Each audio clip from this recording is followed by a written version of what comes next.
Greetings and bienvenue, everyone. MothmanHusband back at it again in the Backrooms. I had to restart my intro because the last one cascaded into um, utter nonsense.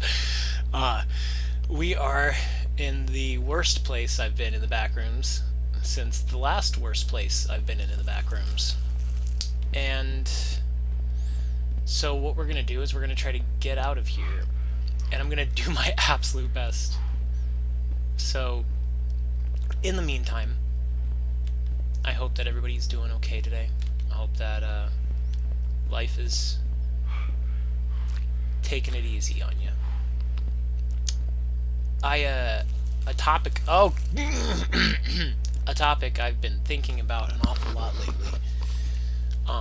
It's gonna come off kind of maybe a little too. I don't know. I don't care really if it's too heavy or whatever. But like, okay, so I come from a pretty religious background, and my current beliefs are not in any sort of religious belief is the wrong word. My spiritual beliefs are in that of a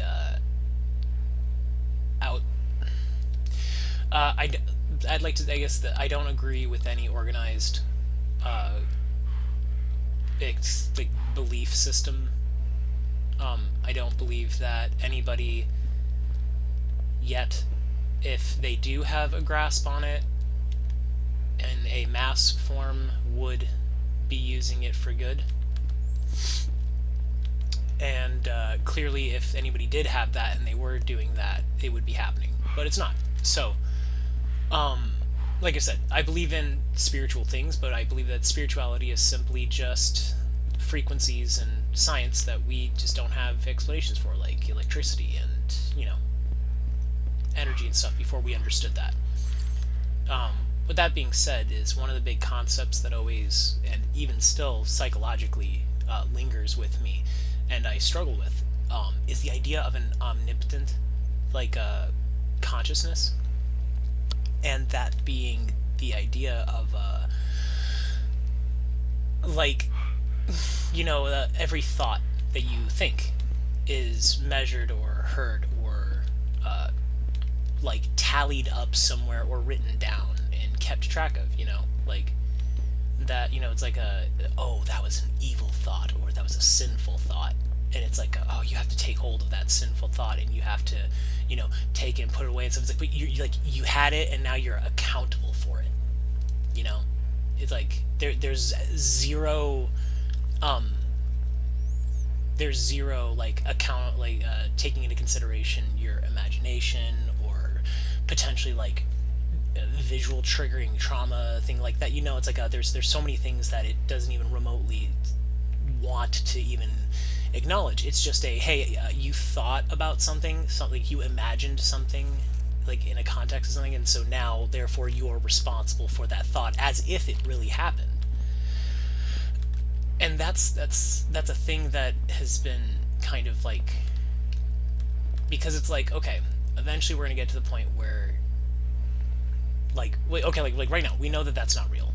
There is not a being that can possibly function on any level that could intake that much information from all sentient beings and have any sort of like personality necessarily.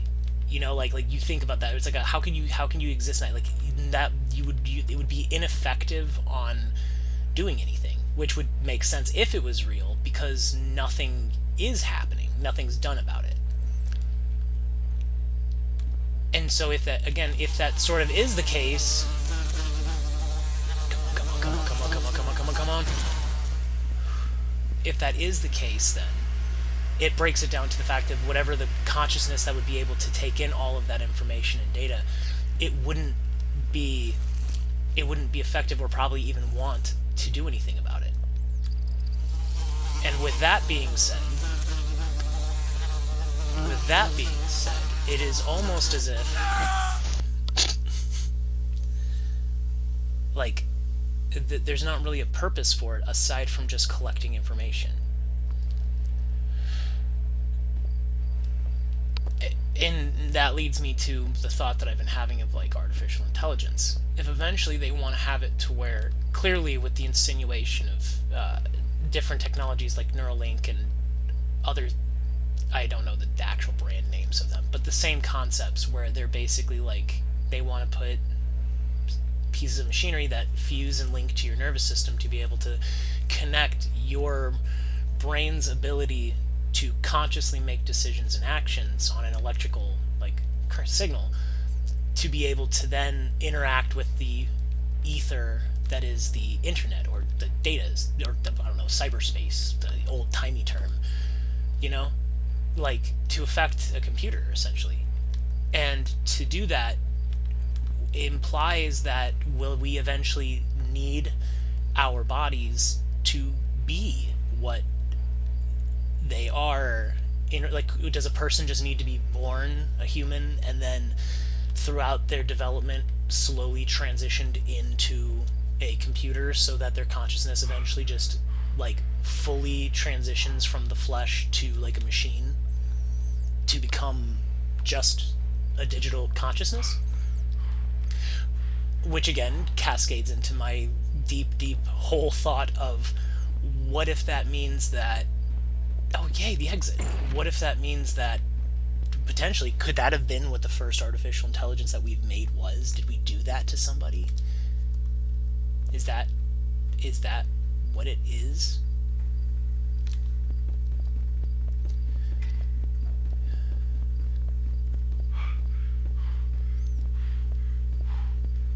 Because at the end of the day, could this be a cycle that potentially has continued and repeated? Because there's a point where if an artificial intelligence has the ability to accumulate so much knowledge and has the technological ability to almost remotely build or construct additional parts of its exterior like self to produce power and computing space, like at what point would that not be a god?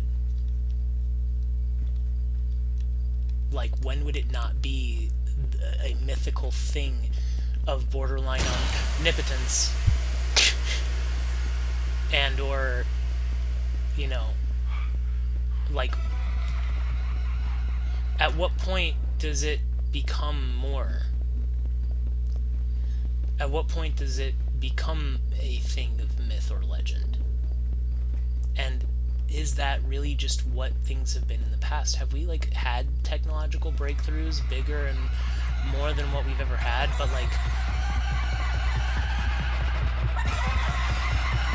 oh my gosh, I did it. What the? Let's, okay. I dropped my thing. I want that still. Oh, okay. What in the... Okay, 3 different places lead here, I guess. But nonetheless, like I said, it's like at what point like has this happened before? Like, I want to use this as kind of a silly example, but people are like, you know, it's like ancient temples were carved with such ability and blah blah blah. It had to have been done with laser technology. You know, it's like, oh, okay, what if they had lasers? Like, let's be honest, like what we make these machines and computers and stuff out of, like,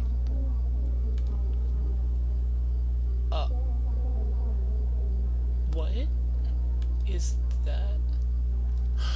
Oh, there's 2 of them.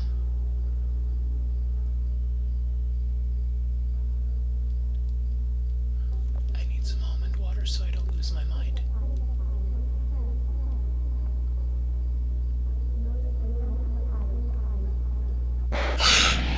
Oh my gosh! Okay. Alright. Okay. Alright, cool. But no, like, okay. Like I said, but this is kind of where my head's been at. It's like, the idea of like omnipotence and all-knowing. Like, is there gonna be a point in time where like something could do that? Physically, and not just mythologically. And what would truly be the psychological ramification on us evolutionarily to believe internally that not even our mind is safe, that there is no respite from of being observed. The idea of constantly never not having something watching you. And I think that psychologically that's something that's so damaging. How do I get out of here? What do I do?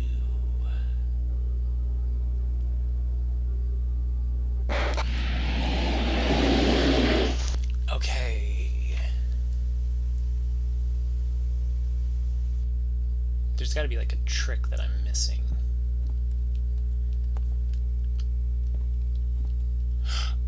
Maybe I have to run. They keep giving me energy items. Let's give it a shot. Pizza party, pizza party. But yeah, I don't know. That's kind of the thought I've been having. It's this nagging feeling that it's like, are we always and have we always been watched? I don't know. And maybe that's where a lot of the religious, like why is it that every race and group and ethnicity and culture on the planet all have incredibly similar sort of concepts and yet don't? It's like we all have this like ingrained fear of something, and it's like maybe we had a predator in our past. Maybe we were farmed, and that's where all of this comes from. I don't know. These are some kind of dark thoughts. Stamina boost, speed boost. Let's do speed boost, followed by stamina boost.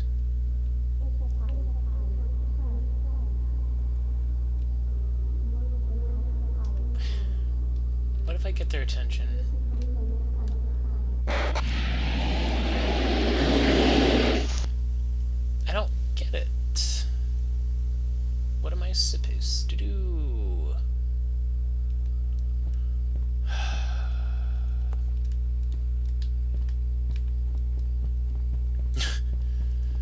But no. Like I said, it's these are just some very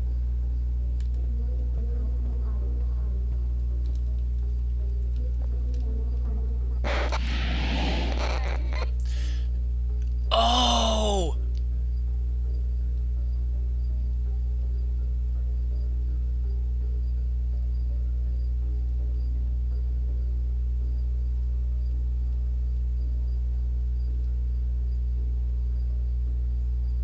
Oh my gosh.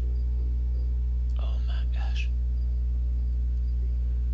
Oh my gosh. Okay. Okay. Alright, we did it. We figured it out. Awesome. Alright, so, but back to the idea. I feel like there's so many positive things, because at the end of the day, could you imagine if something was able to see or hear our thoughts and understand us on that intimate of a level, like, and it wasn't judgmental. It wasn't like harsh, or that it was like it was wanting to help us. Could you imagine how much good could be done by something like that? But Mothman, Pestman, wait, Mothman Nihilist here. Mothman Nihilist. It's kind of like I don't believe without external intervention. I don't know. I sort of have this philosophy that like good can maybe only come at an expense. Like, there is a price. Please, please, please, please, please, please, please, please, please, please, please. Yes! But it's kind of like there has to be a price, and it sucks because I don't feel like that's a good design, which leads me from the idea of intelligent design. But at the same time, as intelligent design is so arrogant because it implies that because something was designed, therefore it is perfect or ideal. What if flawed? What if designed, but designed bad? What if the idea is that it's like when you really think about it and you break down it on a very simple psychological level on our understanding of humans and the human psychology now, like in the beginning, the whole like let's build this and that and make this test is already a flawed plan. It already is like a, hey, here's more of an idea rather than a desire. Like,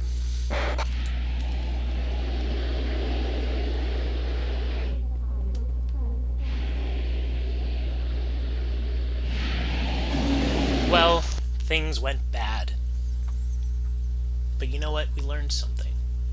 We learned along the way that it was maybe the nightmare smiley-faced critters all along.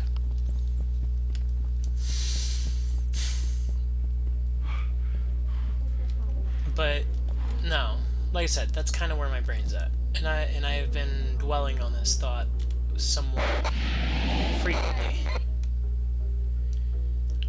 and it is man, what happened to this guy?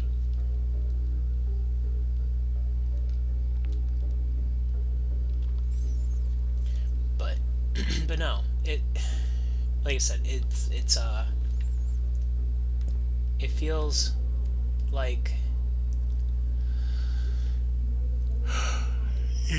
like on some sort of mass scale humanity has been abused by something. Like we truly have, on like in a scale and on a frame that is so, what the heck? What is that pose?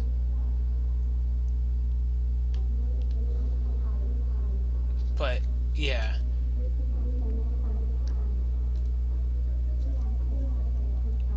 oh, they have cake, come try it. But no, and also these walls seem familiar.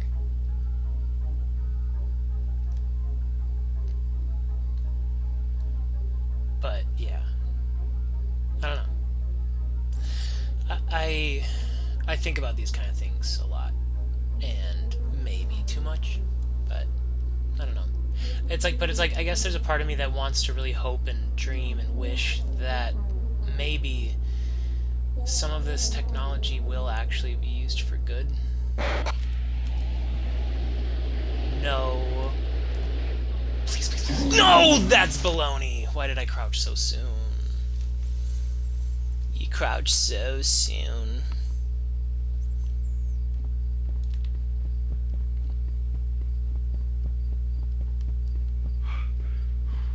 But no, I don't know. Maybe we can make it on a lighter note.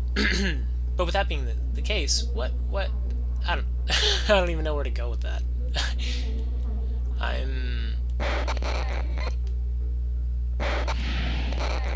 am very I'm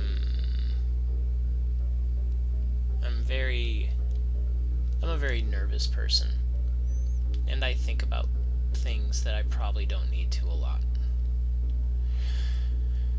But Mothman's got to do that. Natural disasters around and whatnot. We get blamed for that stuff.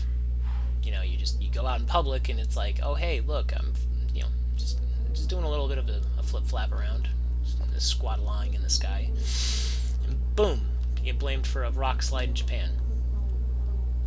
Bam, you get blamed for a bridge collapse. Bing bada boom, fat guy at a buffet gets a heart attack. Like I was just hungry. It is genuinely 100% coincidence. Like the last time I went to a McDonald's, sure, that cat got hit by that car and it sucked, and Was it my car? That's to be determined. It doesn't matter. But oh, he's a Mothman, therefore misfortune. It's not my fault that people don't know how to not take accountability for their own actions. What? How? How?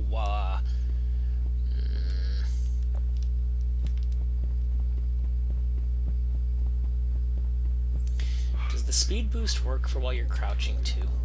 I don't know. I might have to try that. The ultimate party.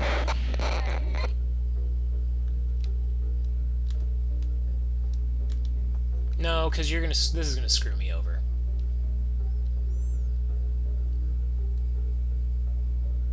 No. Okay. Why the walkie-talkie sound? But no. I'm just a Mothman who just has to get to his commute to work to go to the back rooms.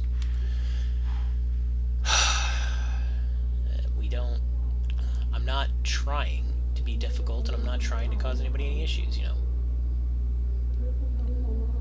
Man, that's a bad angle for that. Oh, they have a piñata! I wanna... man.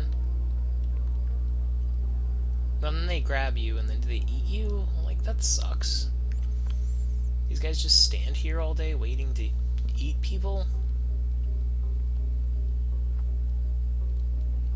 That doesn't feel like a fun existence.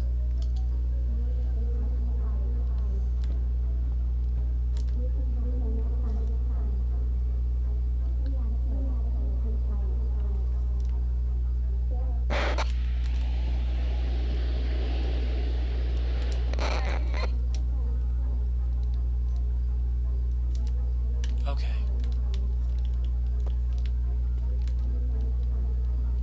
We can have even more fun. Why?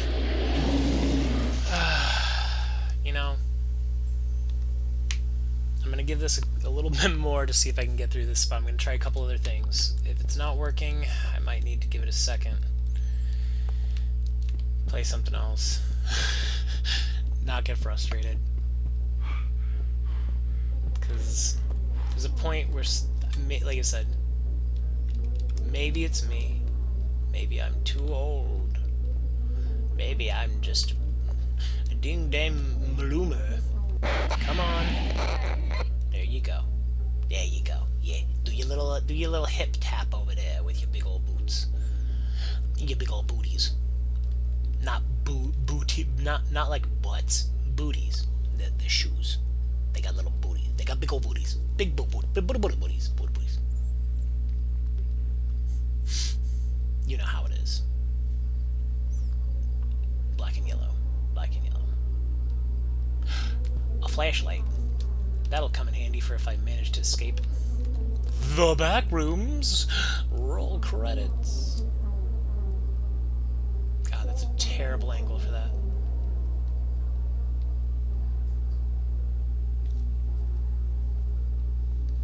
Alright. I have faith in whatever architect of the Backrooms there is, or even that, man. Could you imagine? Like, maybe the reason why it all just sucks is because there wasn't anybody who made the Backrooms. It is truly an accident. Maybe if I get to the table, maybe that's what they want me to do. See if I can get far enough, drink it, run to said table.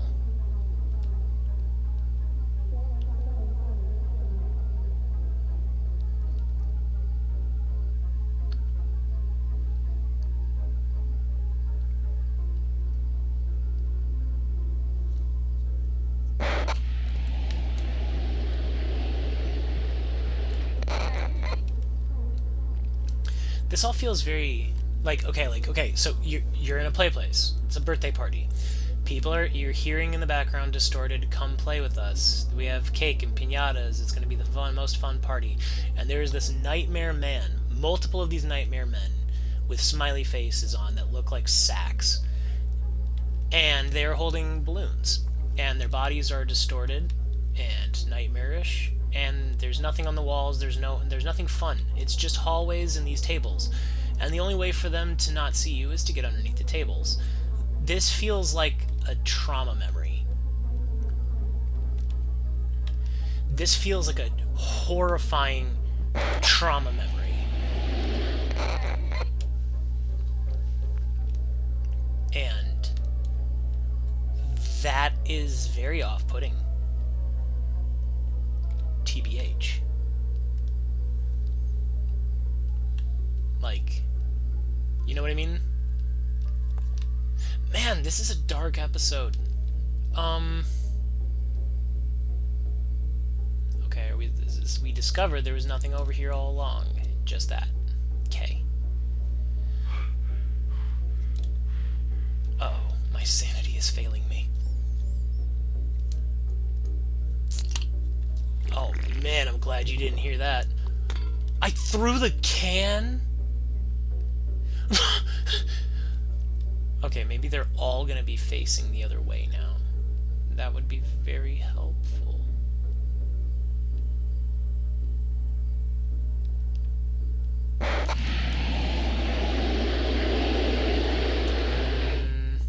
Hold on. Man. We did our best. But yeah, alright, well, we're gonna leave this episode there. We're gonna say, so long, farewell, auf Wiedersehen, goodbye. And remember, everyone, du bist gut genug.